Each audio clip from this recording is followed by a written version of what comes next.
Yes. Here we go. Hello. Hello. Hi, all. Welcome. It is Wednesday night, Generational Change. I'm Jen. I'm Peter, and I'm not high. Okay, no, you're not. High on life. Okay, so before we do anything, this is the most important thing I have to cover today. Uh-oh. So, guys, this is a big deal. I am finally free from the FEC. We are finally, the campaign is closed. Please. People will not believe this, but my Gen 2020 campaign up until today has still been open with the FEC, and it today has been officially closed. It has cost me thousands of dollars to do this because we were screwed over by the person who we hired to do this compliance for us or our entire campaign. So guys, here's the final numbers. There is a person, I'm not naming names right now. Things will come to light eventually for people in South Florida who this is. We hired a compliance person. She was paid in the course of a year over $17,000. And I just had to pay, I am now having to pay another close to $7,000 to do the job that she never did, that she took the money to do and never told us that she wasn't doing it. The reports weren't, I had to refile every single FEC report for my entire campaign 2 years later. And this person knew that that was happening and never told me. And then only about a year ago, so like halfway through this ordeal, I finally get an email or it might have even been a phone call from the FEC, and where I found all this out, that none of this was handled. And this is someone we were paying to do this job. No point did she come to me and say, I'm having a hard time. I need help, whatever. I would have been like, no problem. We'll get you help or whatever. Never said a thing. I had to refile my entire campaign, and it is finally over. And now I have to pay that off for the next few months, that I had to hire basically forensic accountants to fix the mess that this person created for me. So anyway, I am free of the FEC. I'm having a better day, I guess. But if there is an excuse to, let's say, smoke it out, if that's what you would want to call it, you definitely have the right guest coming on. I'm so excited. I don't normally automatically presume to smoke in front of guests. I'll only smoke if guests are like, I would find it offensive if you don't. Well, I mean, I know, but I guess he's 18 now, because I know we have like a kid in the room. A kid? Have a little respect. He's a kid to me. He's an adult. So we've got a wonderful guest who, for those of you who may or may not be familiar, the Kush Queen, who is the founder of the Kush Queen company, as well as the Kush Queen shop. We are definitely probably in agreement on almost everything related to civil liberties. And at a time like this, it is certainly necessary to have that conversation, because those civil liberties are definitely being eroded day in and day out. So I've never had the civil liberty to smoke weed. Well, I've taken it, but I was never given it. I'll assure you that. Well, now you do. Olivia Alexander, welcome to Generational Change. Hi. Thanks guys for having me. It's so nice to meet you. I love anybody called the Kush Queen. Well, yes, it's really nice to meet you too. I feel like I've been following you on social media for a little bit now. Cool. Likewise, I'm not really on there, but I did do some research once he told me, because he does the social media because the people are too mean, and I just don't need that negative shit in my headspace. So, but I definitely now follow you on Instagram. I get those. I'm a voyeur. I don't post. He posts for us, but I do appreciate it. And I love what you're doing. And I think it's really important. And obviously I'm a huge cannabis supporter. So yeah, welcome. Yeah. Thank you guys. I'm stoked to be here and really love all that you do. And also I love dogs. So hello there. That's Lulu. Hi. Oh, Lulu. That's my nickname, actually. That's what really? Me. Yeah, funny. I'm about to get rid of her in a second. For anybody who's a $10 subscriber, you get the Lulu sticker. That's the Lulu Generational Change sticker. So, got it. Incredibly important. When I go into business meetings, I frequently ask people, like, do you like dogs? Do you have a dog? And if they say no, it's pretty much donezo there. I'm like, I can't do business with people who don't, love dogs. Yeah, no, we're dog people. Well, so talk a little bit about your business, because obviously you're not just a social media person. You have a lot of stuff going on. So talk a little bit about like what you're working on. Yeah, I'll give you kind of like the long story short. So it's like 2005. I'm like 18. I try cannabis for the first time, instantaneously have a positive experience, which kind of like clashes with the entire first 18 You years. waited till you were 18 to try cannabis? Yeah, I was a really what you Good call for you. me a goody. I was like scared of weed, and I struggled with a lot of mental health stuff. So I was kind of like afraid, you know, as many people are. Like the propaganda, it worked on me. So I get to college, try cannabis, basically instantly become a stoner because it helps me sleep. And then I start working at a medical cannabis dispensary back then. And then in 2013, I started a company called The Crystal Cult. I was making like Swarovski crystal vape pens, like cool weed shit for women. Yeah. And then Kush Queen was what I called the weed pen. And then it just kind of spiraled from there. Now we have, I think, 21 employees. We make hemp wellness products that we sell online, and we're in the compliant cannabis market in California. I somehow became a social media influencer, like somewhere in there. I think it just kind of naturally happened because I wanted to share that I was using cannabis online, and I thought it was like a really important thing to do in order to like break the stigma. Like, why would I sell it? Why would I use it and not be like posting it? So Kush Queen has sort of evolved into this thing like much bigger than me, but we basically just have like a really unique perspective on what cannabis use is. And I'm always just trying to like inhabit that spirit. We make bath bombs, lube. We sell like traditional stuff like flower joints, but really it's just kind of like a cannabis brand for everyone else. And really just kind of a labor of love for myself and my partners who own the business with me. That's awesome. Do you do so do your bath bombs, are they THC as well? Yeah. So okay, I've heard really good things about soaking. Literal THC brand in dispensaries. We started with a THC bath bomb that we sold in the medical dispensaries, and like your skin's your biggest organ. So you actually like absorb the cannabinoids and the essential oils. And it's like a really incredible feeling. And people like, some people don't get it, but if you get it, you get it. If you don't, you don't. So yeah, no, I really want to try that. I haven't, you know what? I need to think of that the next time I'm somewhere that sells recreational there, where I might be able to find something. Well, we also sell a THC version online. I think that's something like a lot of people don't know, and a lot of people don't do that. Yeah, so it's completely legal to sell hemp products with a certain amount of THC. And the way that the 2018 Farm Bill is written, which it may be rewritten next year, is when it's renewed, is that it's like 0.03% THC milligrams per gram, because you do have a certain threshold of cannabinoids in hemp. Yeah. And the best kind of hemp, if you're buying like CBD products online, is full spectrum. So that means like containing THC, because we know that the plant all works better together. Some people get drug tested, are not, you know, they're not able to use any kind of full spectrum hemp, but we sell a THC version online. I like to tell people like it's like lighter. Like the one you get in the dispensary is the heaviest dose. It's the heavy hitter, but you can still get a lot of products that we sell in the dispensaries online in sort of different doses and forms. And personally, like I've been using cannabis for a long time. Like I'm almost 35 and started at 18, and I mainly use the hemp products. Like I mean, I do have a tolerance, but you'd be really surprised how high you can get from hemp. Okay. That is well, let me tell you, if you think you have a tolerance, 51, pretty much been smoking since, and I was not 18. I was significantly younger when I first smoked weed. And I'm not suggesting that. I don't think that's good. Our brains are not developed at that point. Maybe that's what some of my issues are. I don't know. But yeah, they are. They might be. And I'm just but I'm like, I'm a over middle-aged pothead. Like, that's just about it. Like, I'm sitting here in my Birkenstocks. Like, this is not, you know, and so and to me, the idea that basically the entire time that you've been smoking, there's been legalization. Yeah. And so that's what's interesting. Fascinating. Like, I only had like a plug, like I only illegally bought weed for maybe 6 months. And then I realized that there were like medical shops all over California, and I went and got a rec. And then I basically was like in the medical marijuana. Now, California medical then was very gray area.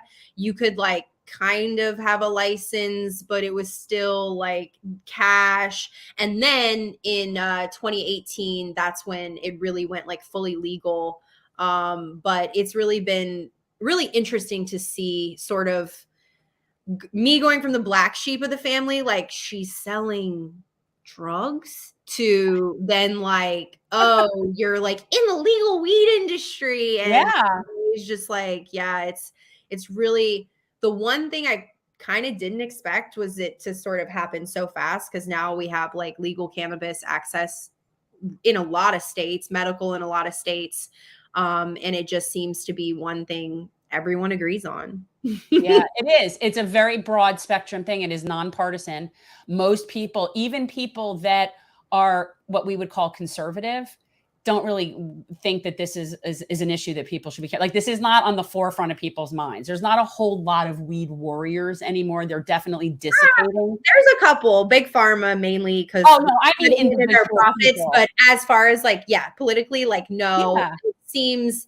I mean, you'll hear random people every now and again, but it really has become something that is kind of united people. And in all these like crazy elections we've had like the last few years, like the one thing that keeps winning is weed. So it's good in some ways and it's bad in others, if I'm being, completely honest. Like I believe in decriminalization, and I'm a part of a legal industry, and even I'm kind of against how it's developed and what's happening seemingly all over the country, unfortunately, because it's really leaving out the majority of people, and it's not giving everyone an opportunity to be a part of the industry. And I think like that's the bummer of it, is that I was kind of like young and I had these like vision of what cannabis was going to be, and legal cannabis, and we were going to change the world with this plant. And unfortunately, it's really dominated by corporations, especially in Florida where you guys are at. And it's happening pretty much all over the country, and it's a bummer. The California industry is a bloodbath right now, and somehow I snuck in, but it's I really am an anomaly, and I always warn people, because everyone wants to be in weed. And I'm always like, be really careful, because this is an industry for big business and there's mass consolidation happening. And we voted for progress, but we voted against our own interests at the same time. Well, that's capitalism. That's where it's not a problem. It's a capitalism. I know. I was on a call with a guy last week, bless his heart, and he's all, we're a community. We got to help each other. And I said, Joe, this is capitalism, baby. And he said, oh, that's so dark. And I'm like, but it is exactly what it is. And that was like a big moment for me whenever my company started to get a little bit bigger. I thought I was really going to be out there helping people heal, helping people get off of pharmaceuticals like myself, helping people change their life. And for the most part, it's a commodity now. You're just running a business. And so that's been, a bit challenging for me, because I'm in it from the heart. And that's like, when you love it, you kind of like, it hurts a lot to see some of this stuff happen, but capitalism has its grip on cannabis now. But I think in some aspects, that's what's going to bring forth that federal change. And that's really what we need, especially to get a lot of people out of prison, because there still is I think like 40,000 people in jail at a state level, who are just sitting in there for cannabis crimes. And it's just unbelievable that they are in prison for what I'm doing every day legally, and I've done for like so many years. Yeah. And let us not forget, everybody, that with a pen, Joe Biden could absolutely help 2,500 different people and their families by commuting their sentences and pardoning them and getting them out for nonviolent drug offenses at the federal level. Yes, that's 2,500 people that he could absolutely he has no control over the state issue, but I have to at least put in a plug there that Biden could absolutely, if you decriminalize cannabis and you don't simultaneously do that, that's not justice, right? Well, like we can't have that.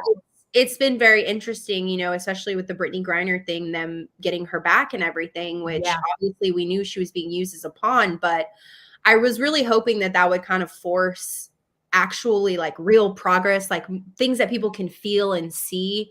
Cause like at the end of the day, it's just people's lives, and the last thing that I think and believe is that we should be putting people in jail for a choice that they're making with their bodies using cannabis or using drugs. Obviously, I'm pretty pro drugs. I'm not pro drugs, but I'm just pro liberation I'm pro choice. drugs. Let me just go there. I'm fucking pro drugs. So no, it's all good. I really believe that we need to legalize all drugs. Obviously, I have a very like strong opinion. I know some people, whoa, Olivia, whoa, but it, you know, I've spent my fair share now with a lot of people who have spent years behind bars who are real drug dealers. You know, people who would never say, oh, I was in medical marijuana. People who would say I was a drug dealer. Yeah. And a lot of them are great people. And a lot of them are really they just didn't have anything else. And, you know, it really blows their mind now that this has like become a legal industry. And now there's, you know, decrim with psychedelics happening all over the country. And it's just like, it's just really an interesting thing that we're doing right now and a really great opportunity to cause actual change. And it's just like, y'all are missing the point here. Yeah. We recently had on, I don't know if you're familiar with Dr. Carl Hart. Of course. Okay. So we recently had him on to talk about his book, and which I listened to the audiobook. He does his own narration. And yeah, I've always been libertarian with that. Always. No matter where I ever have been anyway else politically on other issues, I've always thought that I don't understand why somebody putting drugs on their body is a criminal issue. It could be a medical issue. It could be a health issue. It could be a social service issue, but I never undered why it was a criminal issue. It's profitable. No, I know, because it's no one speaks better to it than him. You know, that it is a scapegoat for most politicians, that it's just an expression of government failing people. You know, I have sat there with person after person, and, you know, even myself, like my family's from Louisiana. My parents don't have a college education. You know, I really just was trying to make money. That's like how I got into weed, and I love the plant. So it made sense. And I used to feel like super insecure when people started showing up to the legal cannabis industry or medical industry with Harvard degrees. And I would be like, what the fuck are you doing in this industry? Like, you went to Harvard and you want to sell weed? Like, or just a lot of like rich people and rich kids, you know, like, I just don't really understand that part, why we're not actually trying to, you know, spread it around. But we know like that's not, unfortunately, what people do here. And I'm an idealist, and I'm like, but hey, we could have an industry as diverse as the people that use cannabis. And people are like, no, it's just going to be old farty white men who came from the financial industry now, I guess. So well, here it's John Morgan. Here it's Morgan and Morgan. They want to be he wants to be like the Gestapo of cannabis in Florida. That's like his big tobacco too. You know, it's like I've had my dances with some large tobacco companies who've wanted to acquire my company, and it's just like, you know, really interesting to see the way that it's transpired over the years, and the way they come float in, and they literally have more money than you could ever imagine, and they kind of put it in front of you, and you're just like, am I going to make this decision? You know, like it's kind of crazy, but they're all here. I mean, even a couple days ago, there's an article. They've been trying to prove it for a long time that there is a Russian oligarch who has funded the largest cannabis company in this entire country with like really dark money, and they've been denying it, and it's all true, you know. And it's just like, there's a lot of people from organized crime in the legal market, and of course they have the skill and the financing to navigate, like you were talking about at the beginning, compliance, the word that I hate most in life. Every time I hear that word, I'm triggered. I'm gonna have PTSD. Like I'm honestly gonna have it from this whole experience. Like, it was ridiculous. Yeah. So it's really unbelievable to see how much bureaucracy it is, how much red tape it is, what like the regulation is. It's just so not what I thought I was signing myself up for when I started my company. I'm always honest about that. Well, anytime an idea comes along that can potentially create a massive amount of wealth, because we live in a country, no matter what your state is, you come from a super red state and now live in a super blue state, but the only color they see is green, and they see it at the very top. So when corporate special interests sink their teeth into anything, It is eventually going to become a monopolized industry, which is always the intent. So for somebody like yourself, who is a true small business owner, I love that. Don't sell. I mean, I hate to say that because, you know, I'm sure there's such good financial have you opportunities. seen the Simpsons episode Tobacco from way back in the day? No, but I need to watch it. Okay, now you gotta watch. Everything for him has a Simpsons reference. Well, there is a Simpsons episode for everything, and they predict the future, so I should probably be watching more Simpsons. As far as we're concerned, my God. 150 million is a slap in the face. The least we can accept is 150 billion. You know, I mean, I got my first, not real acquisition offer, but my first flirt, like the first time someone came to court me. Yeah. And I think my NDA is expired by now, but basically the CEO of that company, which is like a large Canadian publicly traded company, he was on the cover of Forbes saying like, I don't smoke weed. I'm the CEO who doesn't smoke weed. And that was like what they put on the cover of Forbes. And around the time, I thought it'd be a great idea to write a blog that was like, I will always smoke weed. Right. I smoke weed at my desk. I smoke weed when I wake up. I am always consuming cannabis because it's my medicine and it's like super important for me to stay balanced in my mental health and to like deal with being a small business owner. And evidently like half the company was following me on Instagram. The guy was like, I'll never do a deal with her. And I was like, oh my God, like I didn't even know I could ruffle someone's feathers that much with a blog post, but okay. But yeah, it's like really interesting. Like I always tell people, I'm like, the number one thing you should start asking also about like what company you're supporting in cannabis is like, do they even smoke weed? Because a lot of them don't, and they're proud that they don't even know the plant. And it's super bizarre to me. Yeah. Well, there's a lot of industries that are like that, and the best examples are Wall Street. You have these corporate raiders that invest in these companies. They don't even know what they do. The only thing that matters to them is this going to provide a return on investment, and how big of a margin is it going to give me? California is a great example of that. There's so many industries that are in California, and the people that are involved, that's the thing. That's why I love ragging on California, because everyone likes to say, oh, it's so Democrat. I'm like, it's corporate. It's corporate. I live in Orange County and I live in Dana Point, California. My business is in Orange County, and this is the most red state there is. And they have more control over our businesses. They tax us harder. I mean, in this city, I can't breathe without the city of Anaheim knowing it. You know, and it was a big thing for me. I used to run my business in an area in LA that I would say is more like kind of a free for all, because it's such a big city. It's really hard to control what people are doing. That's just the truth about running a business in LA. Like my landlord knew what I was doing, but the city of LA didn't. And then we got like sort of news that Orange County was going to actually provide licensing first. And so we moved the business and moved the hemp business to Anaheim because the tax rate was better. And then I very quickly realized like Disneyland is here. So this city they're watching everything you do. They're charging you for everything, you know, and it's just like, if my alarm goes off on accident, I get a bill from the city because the police had to come.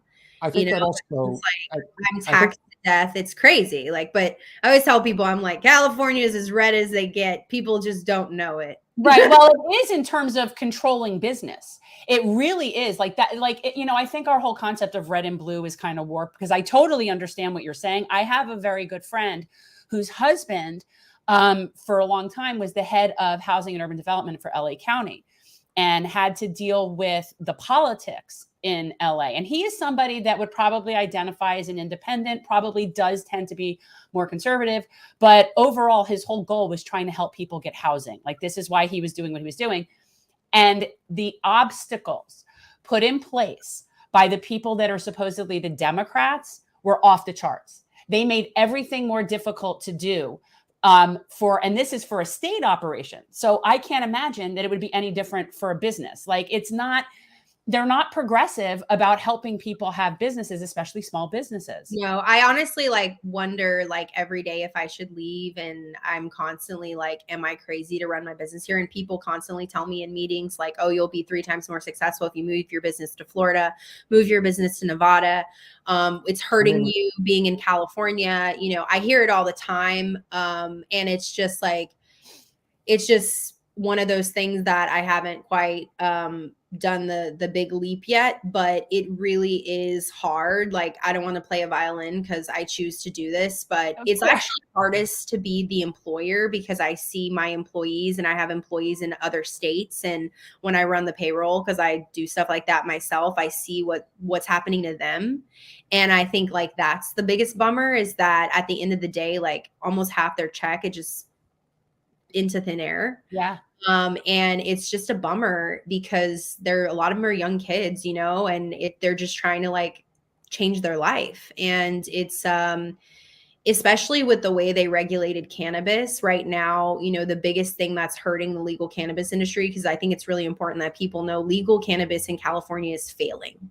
And it is failing because of the way they've regulated it and the way they're taxing it. And the industry doesn't have a chance. And this year is going to be a bloodbath unlike anything I've ever seen. I've seen mentors, people that like I saw have a moment in cannabis and that made me feel like I could do it, especially a lot of women. They're gone from the industry. Their businesses have been taken from them. And it's unbelievably challenging to survive. And like the fact that the state believes that people are going to go spend an extra 40% to get high and choose that over their weed man who they've probably been buying from for years, or a local dispensary. Oh, yeah. Or you have all these cities that they had the opportunity to have legal cannabis and they said, no, we don't want it. And so there's only certain cities that said, okay, come one, come all. So you have 10 legal stores on one strip where there are 10 illegal or non-licensed stores. I don't like to say illegal because like whatever. Not paying non-tax stores down the street, and nothing's happening. And it's what's going to happen in New York. It's what's happening in New York. You walk down the street in New York, you don't know what's legal and what isn't legal. But when you get to the counter and you pay, you're going to know as a consumer. And am I supposed to believe in this economy that people are going to choose to give the government an extra 40%? Because it's not going to the operators. It's not going to the farmers. The Emerald Triangle has been decimated. You know, and we have history here. Like there are people, like I'm in their store, these guys, and we were just talking at one of these cannabis events. They're like, you know, my family's been doing this for 3-4 generations. And it's just unbelievably sad and tragic. And every single day I'm literally like, in all of this, none of us considered, what if people hate the government so much they don't want to give them a piece? And there's a lot of that going on right now here, because there's, you know, or it's like, isn't it their job to convince people to buy legal weed? I mean, they've done some like weird campaigns about safety, but like, how many people have really gotten sick from their weed?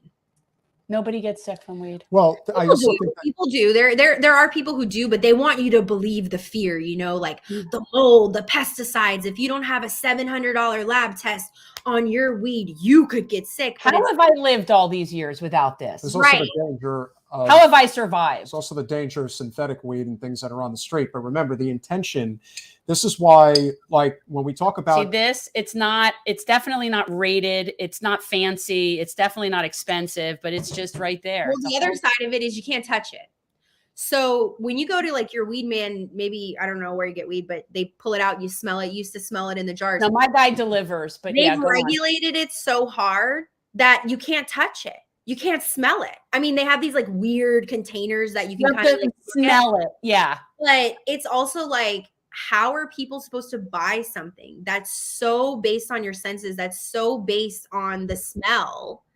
And it's just crazy. And it's just, I keep saying every day, I'm like, you guys, I don't know where this is going, but I am deeply concerned. What do you think the solution would be? Like, how could this get fixed in a place like California? Can I share a thought, please? You can share a few. One thought.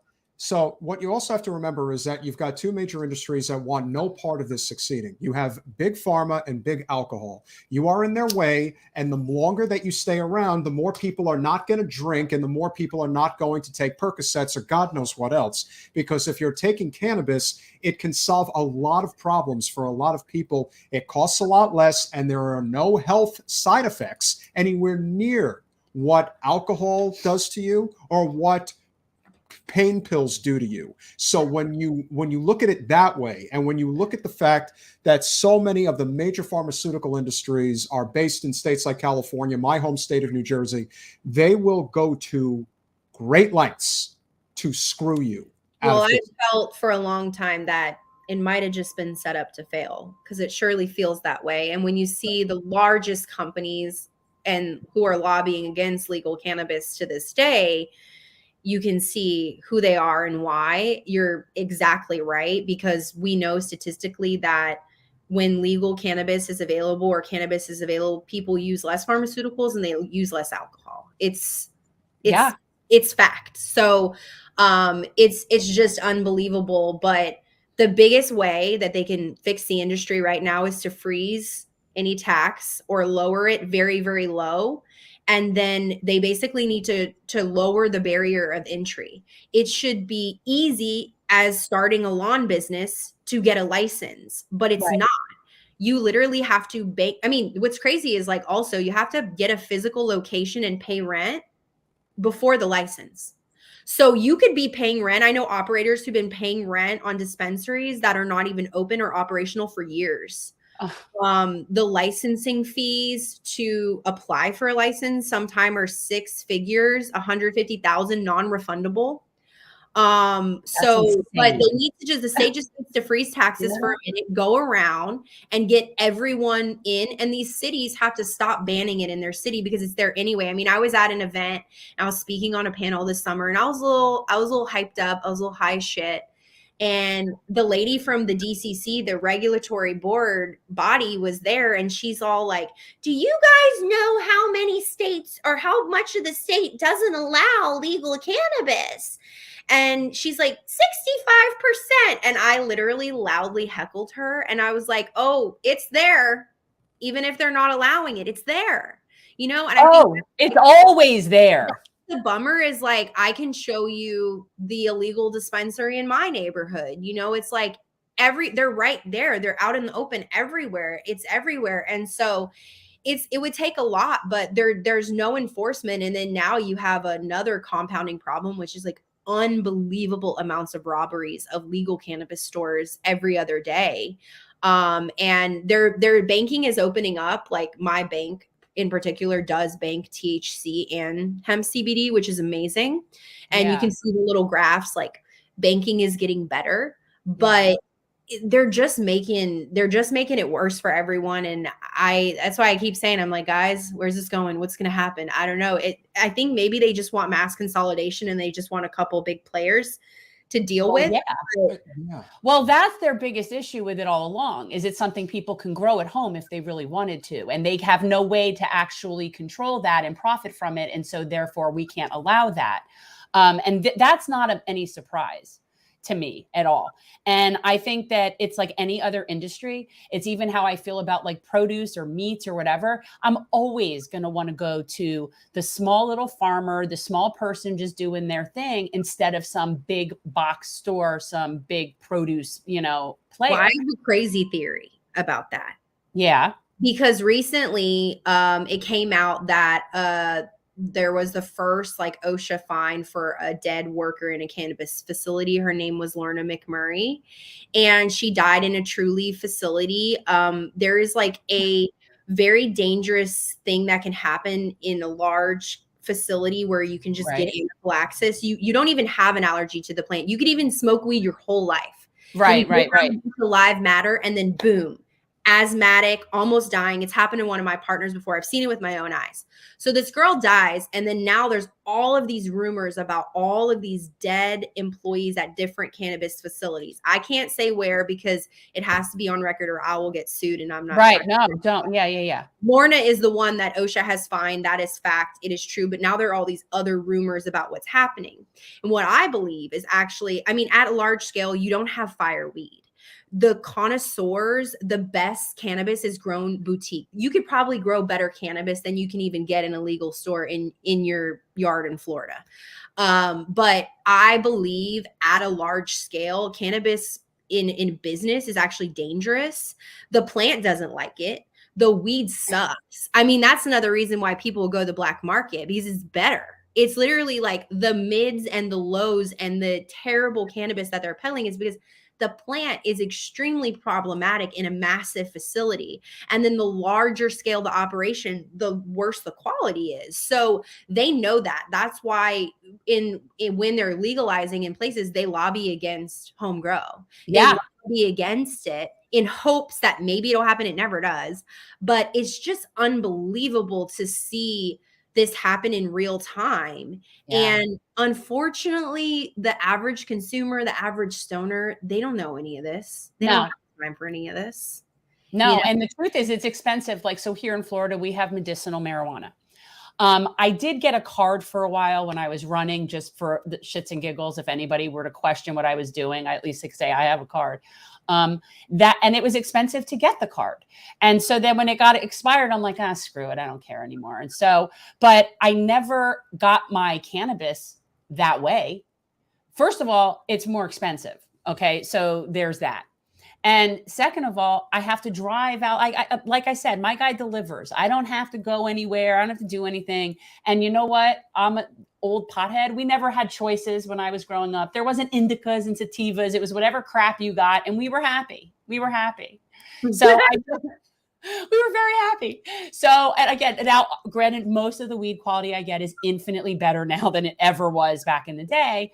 But it's really just as good what I get that what my husband will get like his edibles at Move, and he likes Move. I don't know the difference of any of these places, but yeah, they're just giant weed monopolies. That's all it's going to be. They're ruining it for and most of them are not potheads. And this is why I say constantly in the political sphere, progressives and libertarians have a lot more in common than they're willing to admit. There are these trends that are very clear, especially when it comes to civil liberties, when it comes to things like war, when it comes to things even like, in many instances, economic opportunity, although the libertarian right tends to be very kill or be killed type attitude, which just doesn't work in a civil society. But the point is, when it comes to support for small business and succeeding, progressives and libertarians choose the little guy over the big guy almost universally, because they know that the big guy's intention is to crush the little guy every time. It is no different than in the political arena. If you go up to Sacramento and you take a walk around, the state capitol, what you will find is almost every old white guy in a suit is a corporate lobbyist. That's what they're there for. And odds are they are lobbying on behalf of industries that are trying to crush yours. And that is what people need to learn.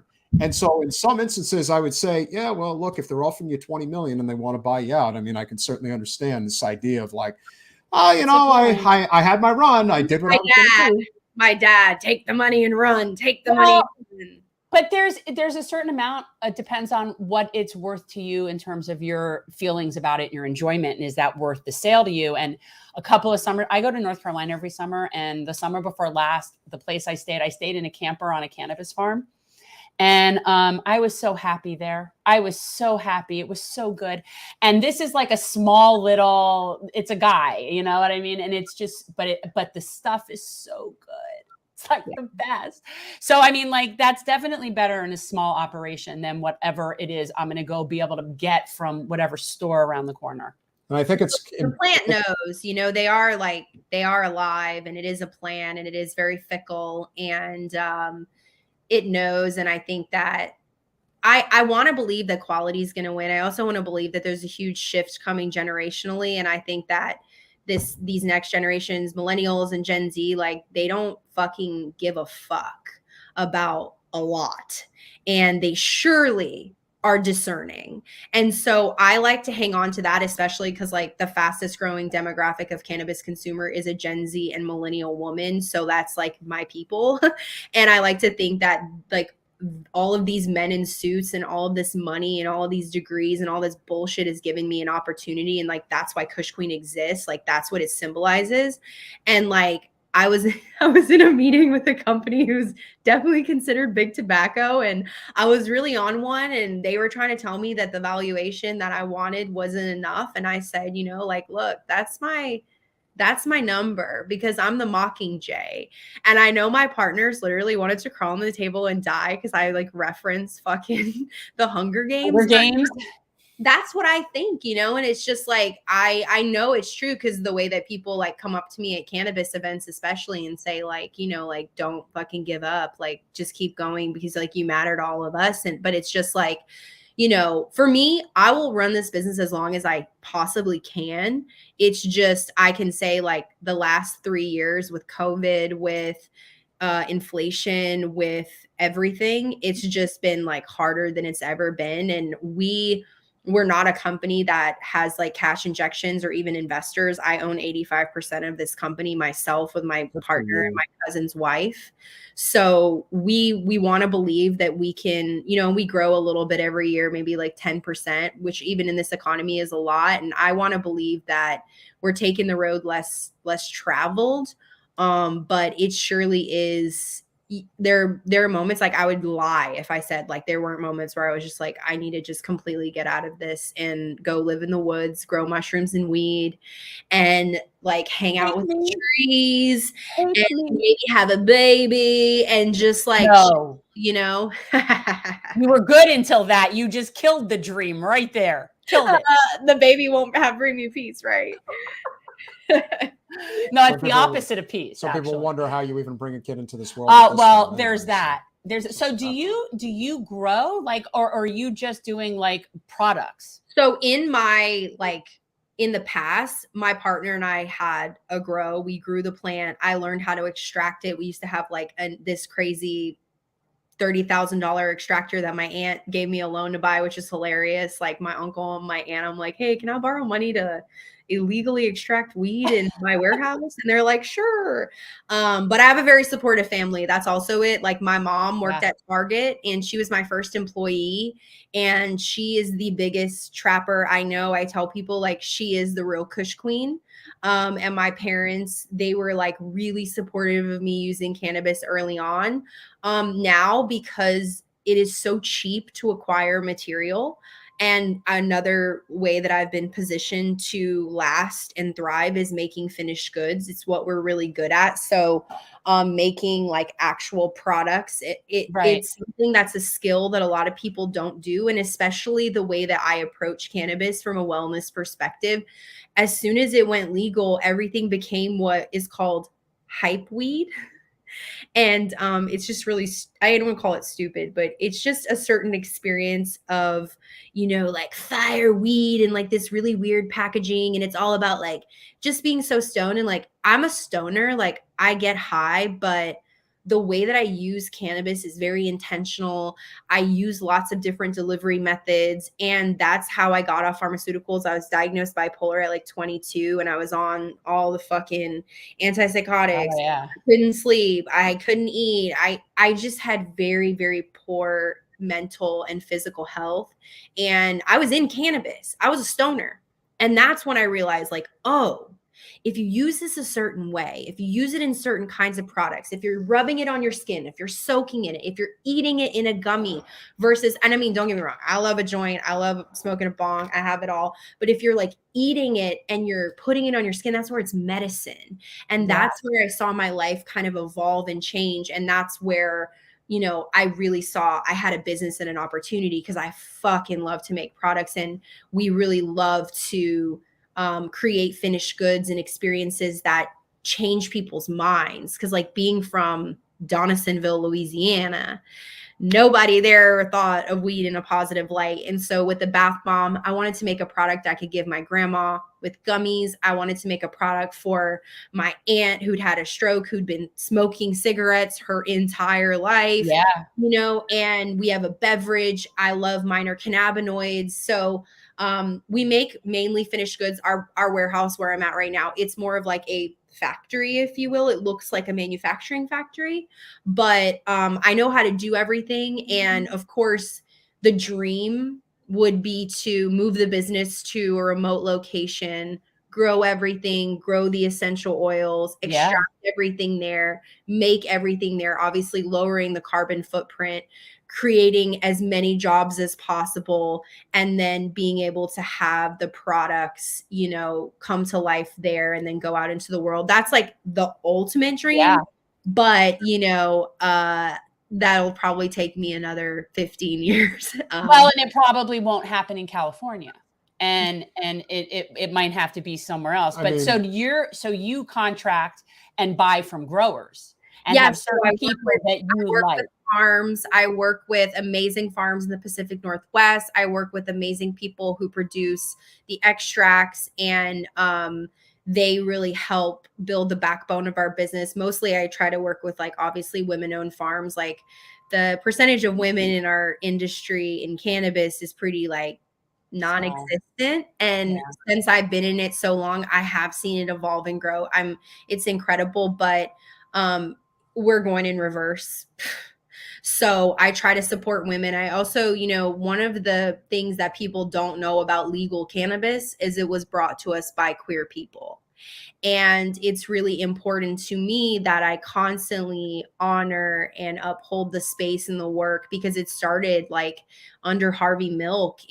That was the first piece of decrim in our entire country. And then we got medical in California in 1996 because of the AIDS epidemic. It was not because they wanted people to have hype weed. It was because people were dying and they needed something to give them relief in their life. And then when I worked at the shop, it was just like all sick people. And so it's just important to me that people, I support people who are really rooted in the history, in, trying to support good farmers and good people. And, there's a lot of good people out there, but even during COVID, I had vendors go out of business, and it was absolutely heartbreaking. I had a batch I had to recall because people were literally getting like psychedelic high. I mean, even I took it and I was like, what the fuck is this cannabinoid profile? And we couldn't figure it out, sent it to a million labs. But I had to talk to a customer and I said, look, I wouldn't have ever changed my source. They went out of business because of COVID. So it is what it is. Yeah. But it's really amazing to see what we do making the products, especially the bath bombs, from like literal scratch. Well, if you ever needed a good source, I have a friend in North Carolina, is a nice guy, knows his stuff really well, all organic, nice little place. It's just really cute. Amazing. Is that where you stayed? I stayed on, it's a campground. So do they do tourism there? I was going to say, like, can I go there? It seems like yeah, it's called Stony Creek Oasis. And it's a campground outside of Asheville in a place called Candler. And yeah, it's camping. Now, when I stayed there, he actually had a camper and I rented that camper. Now it's all yurts and then open campsites. But then the back part of it is huge greenhouses and all this stuff, because he does do hemp for the state. Like, he's licensed, he's whatever he is. But then there's also the stuff. There's also the goods. And it's a really nice place. There's chickens running around, and it's Stony Creek, and it's right next to a creek, and it's very 420 friendly. I will have to go there and check it out. Sounds amazing. Yeah, you would like it. It's very chill. Let people know how they can find you, what you're working on, if they would like to purchase your products, perhaps. Yes. Yeah, kushqueen.shop. We ship nationwide. So I can order a THC bath bomb. You can order THC gummies. You can order a THC drink. You can order a THC.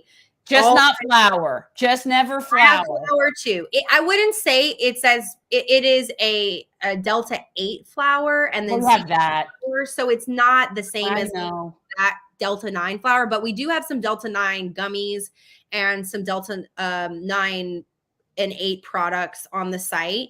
And then they can follow me at the Olivia Alexander on social media. And also, I have written 2 books this year, because you got to have a side hustle in cannabis. No, I just love writing. And so I wrote The Essential Guide to Cannabis for Women.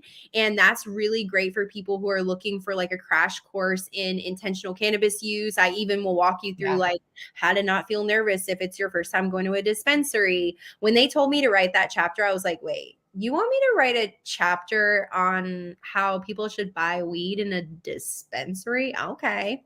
And then I wrote the Creative Stoner Journal, and it's for people who want to expand upon their creativity while using cannabis. So it's intended that you like smoke a little bit and then you fill out the prompts, and I'll have to send you a wait. I think I own this. I actually think I bought it. I didn't know it was yours. Is it like a black and white cover? No, that one is the Pilgrim Soul one. I do know that one. That is a little bit different than mine, but it is very similar. All right. I didn't mean to prop anybody else. I didn't know. I'm like, because I just was really high and I ordered it and it came in, and now and yeah. Yeah, so. It's that was the original one, and I really just got roped into this publisher who was like, "Hey, you want to write some weed books?" And that one they were like, "Hey, write this book." So, but yeah, that's me, and I'm really grateful to come on and connect, and I hope everyone checks us out. Kush Queen for sure. Well, now I'm definitely, because I definitely want to try like product. I'm not really into edibles. I mean, like I'll do them, but at the end of the day, I'm a smoker. Like that's the thing. And at the end of the day, no matter what else I do, I'm still going to want to smoke a bowl. I was pretty anti-weed when I was growing up. And then eventually when I was working on her campaign, it was so stressful that I eventually caved and I smoked, and I didn't get high, but I got very relaxed and very mellow. And I could tell for anybody that has stress in their life, for health purposes, cannabis is absolutely a absolute good. Just don't abuse it like anything. There are people who can't control themselves when it comes to different products. Not with cannabis. No, there are people who can't even control their cannabis use, and they shouldn't use cannabis. They're just addictive personality people. I always say this: not everything is for everyone. Everybody, but exactly. You are, especially for people who are like stressed out, people who have anxiety, people who are considering maybe getting on pharmaceutical medication. Plant medicine is indigenous. It's been here, and there are ways that you can maximize your wellness. All of us have an endocannabinoid system inside of our body. It's regulating our most important body functions. They conveniently leave it out of science and textbooks, but it's real, and it is a huge factor in feeling well, in looking great. And that was really the thing when I wrote the first book, the guide. I was like, holy shit, even I didn't know that cannabis could be used for some of these things. So I always tell people, knowledge is power, especially when you're navigating cannabis. And, I always tell people my DMs are open. We do a lot of consultation. You can always talk to me. You can talk to people who are experienced, and you can find your feeling. And I think that's really what it's about, is having people know that if you want to get high, you can get high. We'll get you high. But if you want to feel better, if you want to feel relaxed, if you want to sleep better, and if you want to maybe stimulate your appetite or even suppress your appetite, there is so many different options for you. And it's really just about what's right for your body and finding it. So that's us. So I hope everyone checks it out. I'm so happy that you exist. It pleases me very much. I'm very glad. I mean, for a myriad of reasons, but just the name alone, quite honestly, you had me at Kush Queen. You know what? I have a Kush Queen tattoo. Oh, look at that. Yeah, not great for security. I also have like a bunch of mushroom tattoos, which are also not great for traveling if you're, packing.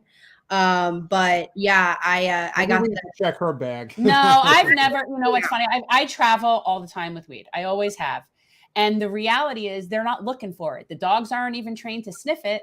And the ones they're looking for explosives. They're looking for things that are, especially post 9/11. Trying to hurt crazy. People. Yes, they're not looking for it. They're just not. Like I've never had a problem ever, and yet people are still scared to do it. Yeah, if you placed alcohol with weed at like sporting events and it'd be so much better. Yeah, there wouldn't be as many fights, or among other things. Yeah, what they didn't sell in beer, they'd make up for in snacks. I assure you. Well, I'm doing dry January right now, obviously, and I am, it's a high January because I'm drinking my cannabinoids, I'm eating them, I am doing all the things, and it really.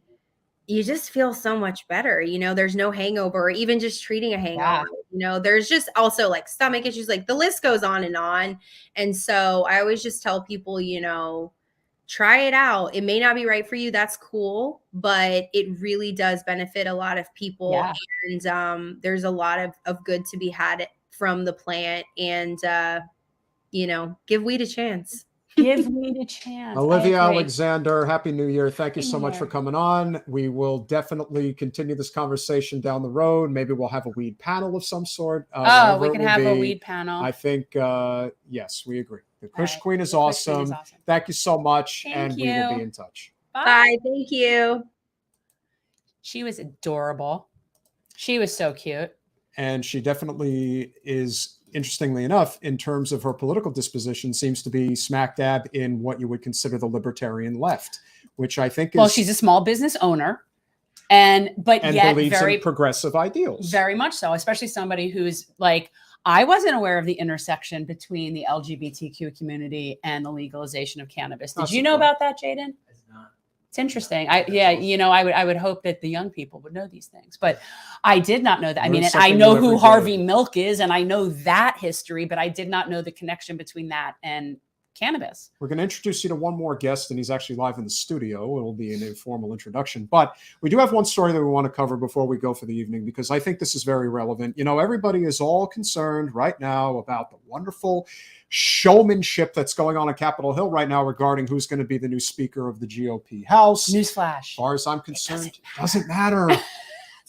But I'll tell you what does matter. Doesn't matter. Political theater of the worst kind is never good, especially when it comes from somebody that I personally like very much. Jen obviously was part of a progressive political slate with Cori Bush. I do like Cori very much. And here's the issue that I have. So for a lot of people that know, obviously right now, there is talk. It's not a guarantee, but there is a very real possibility. And of course, everything comes back to Florida, as it always does. Florida. So the congressman who is to our west, literally, who borders on our west, off of Interstate, off of Interstate 75, Where's he, Naples? Byron Donalds. Okay. He's been in Congress for only his second term. Now, he is somebody who was on the Trump train from the very beginning, and somebody who, Trump train. He's no different than any standard operating procedure Republican. He's not bad. He's not good. He's what he is. And so his name has been floated as a potential alternative to Kevin McCarthy as the Speaker of the House. Now, why would that be?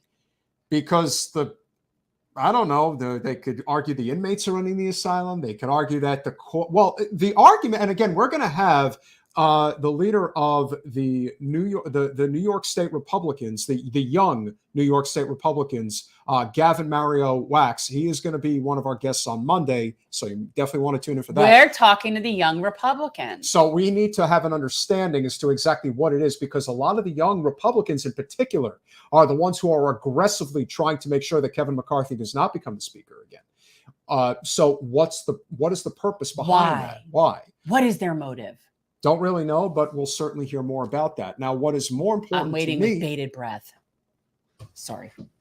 What is more important to me is the fact that Cori Bush, who went to Congress as a trailblazer, more so than probably anybody else, decided that she wanted to throw in her 2 cents regarding this whole identity politics charade. So she puts out a tweet this afternoon to the effect of, for what it's worth, Byron Donalds is not a historic candidate for Speaker. He is a prop. Despite being black, he supports a policy agenda intent on upholding and perpetuating white supremacy. His name being in the mix is not progress. It's pathetic. Nice. And neither is Hakeem Jeffries. Okay, that's true. But that was a good burn. It is a good burn. It was nice. But what I think a lot of people are just tired of is this idea of, okay, fine, if you want to burn, make sure you're burning both sides of the midnight oil. Because if you're only going to burn one side. That doesn't make sense. Both sides of the candle. The candle? Yeah, you don't burn. So burn both sides of the candle, because both sides of the candle suck. Hakeem Jeffries has made it his mission in life to crush progressives at every turn. At every turn. And yet these people all voted for him. You didn't even put up a challenge. But the thing is that's so interesting is that they would even really be having anybody anyway, since they're no longer the majority party. You can make the argument that, okay, well, we were obviously going to just, Hakeem is going to get it because we're not going to be in power anyway, and this is more symbolic than anything else. All right, yeah, but then you're going to have the next vote that's going to come up. There wasn't any attempt to even put up a fight. Now, you want to say that, let's say in 24 or more likely 26, if the opportunity is there where Hakeem ultimately has the opportunity to become the Speaker of the House, that somebody will challenge him at that time. Okay, well, then don't you think maybe there should be an indication that there's going to be a fight? So you're basically having a hot take about Corey for not calling out Hakeem Jeffries. I just think the take is only seeing one side of the coin. Okay. Because you're going to argue that it's historic that Hakeem Jeffries would become the first Black Speaker of the House when and if that time would ultimately happen. Okay. Oh, they would scream that from the rooftops. But if the policies that are going to be enacted as the Speaker of the House under Hakeem Jeffries, who's as in bed with Wall Street as any representative in this country, that's a problem. It's a problem. So you can't say it's this one side of the coin that, yeah, it's not good. And again, I'm no supporter of Byron Donalds, but I'm looking at it from the perspective of when are we going to have a representative government of, by, and for the people? Because that's what matters right now. So, okay, they're going to delay this thing. And apparently in 1856, they had to whip out the history books. It took 133 days for them to pick a speaker in the backdrop of the Civil War, because everyone knew that after the Dred Scott case that we were heading in this direction. So ultimately, the heads of the Democratic Party went through this type of a charade, if you will, for 133 days, for basically a more than a quarter. They went through a third of the year. I am bringing up the parallels of force the vote metaopoly because I think force the vote is very healthy. We supported force the vote for Medicare for all at the end of 2020. Sure. I don't believe that just passing the buck was the right solution. And when people say we didn't have enough votes to make it so, I disagree. And let me also say, Metalopoly, besides force the vote, I would have just said we should withhold voting for her as speaker just because Nancy Pelosi does not represent working people. No, she doesn't. Well, no, Nancy Pelosi represents wealthy white elitist people and corporatists and oligarchs. And so I would have withheld my vote from her because she's her. I wouldn't have had to withhold it to force the vote. I would have just not voted for her as speaker. When you have somebody like Speaker Pelosi, who on her way out the door decided that I am not only, I'm not even going to bring the stock trading ban bill up for a vote. Let me give whoever the GOP is in charge the opportunity to, pass the baton along as far as that one's concerned. Even though Nancy Pelosi and her husband, Paul Pelosi, have become 100 millionaires through public service. So that's a big problem. That's a problem. And not be willing to stand up to that type of political corruption is not good. Oftentimes, when you're not cleaning out your own house, it's very hard for you to point the finger at your neighbor's house and say their house is dirty. Well, your house is dirty too. And suggesting that us Democrats are unified, and all I'm thinking is, what exactly are you unified around? Well, I don't know what you're watching or what you're on, but maybe it's really good. Share some of it. You're not unified around a progressive. We're not unified. It's not even a question of it being progressive. It's just a question of there being working class policy that is desperately needed. It's hard not to deal with labels, but that's part of the problem. The one thing you could say about the GOP that they absolutely did, which is of course atrocious, but not surprising because again, it was set up to fail to begin with. So as soon as the GOP gets into any position of power, they automatically decide that the hardworking staffers, and they work very freaking hard on the Hill, that they are, in their attempts to unionize, are now going to be squashed by the GOP. They decided to wait till the last possible minute in order for this to happen, in terms of the Democrats allowing there to be any type of fight for unionization. And so now the GOP is there, and they're immediately saying, yeah, we're not having this. So to say that we are really looking out for working people in this country, not happening. I love Corey. I think she is fighting for the right issues. I understand that she feels that she has to play this sort of political gamesmanship in order to curry favor. At the end of the day, you're there to be a rabble rouser. because that's the only way anything ever gets done. I always say, fight like a Republican, because they fight. Well, and here's, so the thing is, basically you're saying it's like she's calling out somebody, but yet then simultaneously voting for someone who's exactly the same. Which is even more interesting. And this is the reason why it's going to be very interesting to see what happens over the next few days, because my guess is that this will get figured out probably by the time we have our next show. And that is, no matter what, right now, it's only a shot in the dark that Byron Donalds is going to be able to become the speaker. He's only gotten 20 votes, whereas Kevin McCarthy's gotten 200. So this idea that it's automatically going to shift all the way over to him, it's going to take a lot in order for something like that to happen. So, like I said, it's not a fight right now that I feel is going to be endearing. It's not going to help. But remember, you are watching Generational Change, and we are trying to transform politics into service, which is important. We try to be as nonpartisan and as inclusive as we can be. So if you are so inclined, please go to patreon.com/generational change. For as little as $5 a month, you could become a wonderful supporter of our show. We are small but mighty. We are small but mighty. We have definitely not had a lot of viewership tonight. My guess is a lot of stuff's probably going on regarding the Kevin McCarthy fiasco. Yeah. Paying attention to all that good stuff. That's the thing. I think everybody's live. $10 a month can get you the Lulu sticker and the Mansion Parliamentarian bumper sticker, because we all know that Mansion Parliamentarian for 2024 is the most likely ticket to win. At least that's what it seems like. I'm supporting Mansion Parliamentarian for 24. That's my candidate. If that's what you're betting on, maybe not. Did you see that? Did you see that, Jaden? This is no, it's Mansion and Parliamentarian for President and Vice President for 24. This is my ticket. I love that. Because these are the most powerful people in the party. This is why nothing could get done. So then this is who should be representing the party. So we're for Mansion and Parliamentarian. I don't remember her name, but we'll just go with Parliamentarian. And last but not least, if you are a generous giver of $25 a month, you get the Gen Change jersey. The Tri-Blend Super Soft, really awesome Gen jersey. Generational Change on the back. It works. It Please works. Support our cause. For Monday, we will have two guests. Yeah. We will Very have exciting. The head, as we mentioned, of the New York State Young Republicans, Gavin Mario Wax. He will be coming on to talk about the Kevin McCarthy speakership fiasco, of which he is against Kevin McCarthy. He actually would like Byron Donalds, ironically enough, to be the next Speaker of the House. Go figure. And then we will also be speaking with former MSNBC contributor and somebody who has basically blown the whistle on corporate media, Ariana Peccary.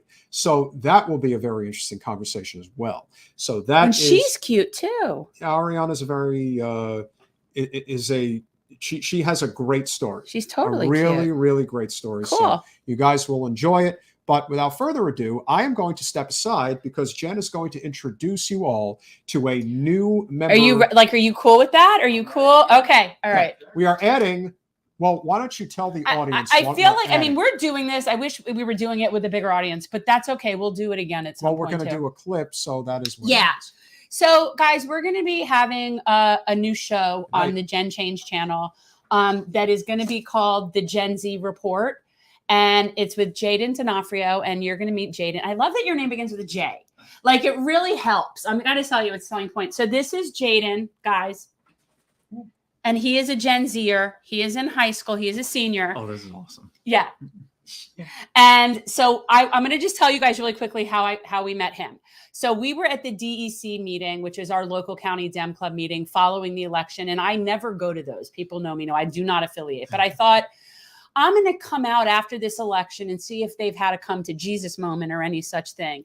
And no such luck. We talked about that, guys. Go back and look at the clips we did on that. I think we even mentioned you without mentioning your name, because I said something like the only thing that was like remotely inspired was this kid who stood up, and basically you gave them a what for. He really went off on them. And on these, could I say it's like they're not all like old white people? But it's a retirement home. Okay, I gotta be real. It's a retirement home. Kind of. So he told them a thing or two. But anyway, this is Jaden, and he's going to be doing a Gen Z report, or however, and he's going to come up with some really good stuff and cross collaboration with people and content. And I'm thinking it's going to be really, really cool. And I think it's going to be before our show. And you'll decide if you want to do it like once or twice and just see how it goes. So yeah. So when you see his clips, when you see him going live, guys, check it out. You love old white people. Yes, I know. I know. And yeah, so this is Jaden, and he's going to be new here. So guys, and he'll do some really cool stuff. I basically told him, like, think about what you want to talk about. Find people that are interesting to you. And also tell them a little bit about what you do, like where you're involved now, like where you're coming from. Yeah. Thank you for the introduction first. Yeah. Off. Sit up. I'm coming up. Sit up here. Talk in there. Yeah. So I did, I actually started 2 years ago. My first thing, when I first got involved was when Donald Trump was president, when the Black Lives Matter protests were happening. And I vividly remember when he cleared out Lafayette Square of all the protesters and just absolutely destroyed a peaceful protest. Also, you could take a picture with a Bible. Right. I mean, I thought that was crazy. And from there, I was like, I need to get involved. And I'm very progressive myself. From there, I did a few internships, but I really got going on a few campaigns. Now I lead the Florida operations for a group called Voters of Tomorrow, which is one of the only Gen Z-led organizations in the country. We really made a big difference in the past election in helping specific districts and Senate races. I'm also on the executive board as the deputy strategy director. So basically, I pick out which districts we need to play in the most to help out progressives, to truly represent Gen Z across the nation. And then also, typically we are nonpartisan, but we don't like Republicans that much. Well, you're here's the thing. It's just, you're not likely, and everyone knows, like, for me, it's about if you take corporate money or you don't, if you're trying to represent regular people, because the reality is, and there's somebody who's a follower of our show and a guy that I've become friendly with, and he was running for commission in Cape Coral. This is definitely someone who's a Republican. He's pretty conservative.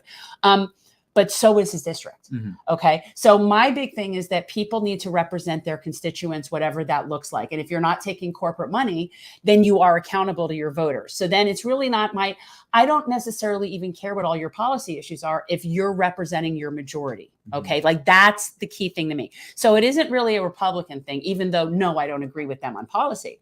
But if that's what your people are, then that's what you need to vote, right? Like, that's in theory. Absolutely. That's why I will platform it. It's not about that I agree. Yeah. It's about, but if you live in a conservative place, you should be a conservative representative. Absolutely. I absolutely agree. You need to represent your community that elected you. Right. And that's what we were really trying to fight for across the nation. We really wanted Gen Z to turn out as much as possible so that they can be represented by their community leaders that they elected. Yeah. And typically Gen Z is very progressive, and that's what we wanted to fight for the most. No, it's awesome. So that's what we fought for. We're glad to continue fighting for that. And so check that out here. What's the name? What's the name of it? It's called Voters of Tomorrow. Voters of Tomorrow. And what's the website? Votersoftomorrow.org. So guys, check this out. A few bucks in if you want. Well, yeah. I mean, look, these are Gen Zers that are out there trying to actually fight against. I mean, you're fighting so that regular people get representation. You're fighting so that Gen Z issues are being recognized. It's not particularly partisan, but based on the fact that it's Gen Z, it tends to be progressive.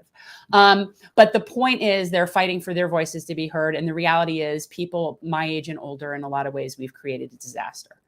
I take my fair share of responsibility. I voted for Bill Clinton twice. I own that.